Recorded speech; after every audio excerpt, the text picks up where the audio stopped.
Nithyananda everyone, it's Priscilla. Welcome back to my channel. Today I wanted to talk about something that has fascinated me for many years and that I feel like is like brain candy, you know, so fun to think about, is dimensions. How many dimensions exist, and are there other dimensions? So many people have asked this question for so long, including in quantum physics, all these things. This question has been irking humanity for so long of if this is the only dimension of existence or not. And what I've discovered in my spiritual path, because of my guru, Paramahamsa Nithyananda, is that there are 11 dimensions. 11. Yes. And the coolest thing is actually when I was talking to one of my friends back at school who was writing a paper on quantum physics and Hinduism, shout out Aditya, I found out that in quantum physics actually, there's the theory starting to match up exactly with the 11 being the number, which is so cool to me because this has been in the Vedas for millions of years. These are the most ancient texts that humanity knows, and it's said in these texts that there's 11 different dimensions. And I really got thinking about this yesterday because in satsang, Swamiji was talking about the dimensions again, and he made such a good point, which was like how he was saying how easily human beings, dismiss the chance of a reality outside of what we see and experience. So just because most of humanity has stopped experiencing multiple dimensions, multiple planes, multiple levels of existence, we automatically say it's fact, it's truth, that none exist, simply because we stopped experiencing it. Who are we to say that those don't exist only because that's been our experience for a certain amount of time?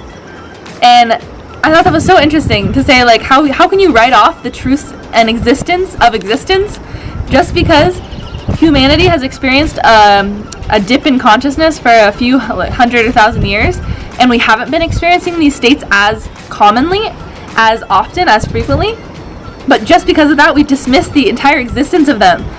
What? This is crazy, and this is completely illogical. See, people say that, you know, we say we're being skeptical, but being skeptical is a good thing.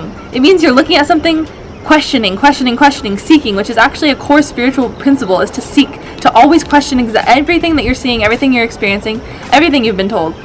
But skepticism goes to an actual illogical level, because instead of looking at what's in front of you and taking it for that, you are saying that you're going to look at what's in front of you, but you're listening to almost like a common consciousness thought current. So just because, let's say, a group of scientists have been saying that this is how physics has been for the last 100 years, that all these laws exist, now that quantum physics is coming into play and discovering all these new things like string theory, all these things, what does that mean? Does it mean that science is going to hold their ground and say, we're not changing our ideas because this is what it's been for hundreds of years? That's the antithesis of science. Science is in itself defined as questioning. Continuous questioning. This is what science is defined as. So, continuous questioning of a result. So no matter how often gravity, we think it's a law and it applies, we continue every year, we should be saying, is gravity really what we think it is? Let's look at it. But science has gone so polar too, because, in my opinion, it's because religion and science have decided to take each other as an enemy when they do not need to be, nor are they. But it's created both to be so extreme and so polar that now both of them are becoming illogical. Both of them are becoming blind to the truths of life. And, you know, there's so many different dimensions and experiences of this reality, which many human beings have started to share. Many people that I've met have experienced other dimensions, other planes, other beings on different levels, all these things, astral projection, traveling the body, the conscious body, out of this physical body. There's so many possibilities, and I know that it sounds crazy if you first hear it and you think, okay, I've lived my whole life not thinking these things exist.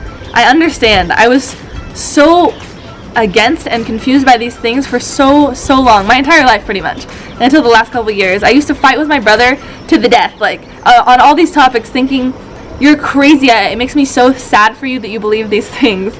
But I realized how ignorant and arrogant I was being with holding to these beliefs that were literally just programmed in me. They were just programmed in me.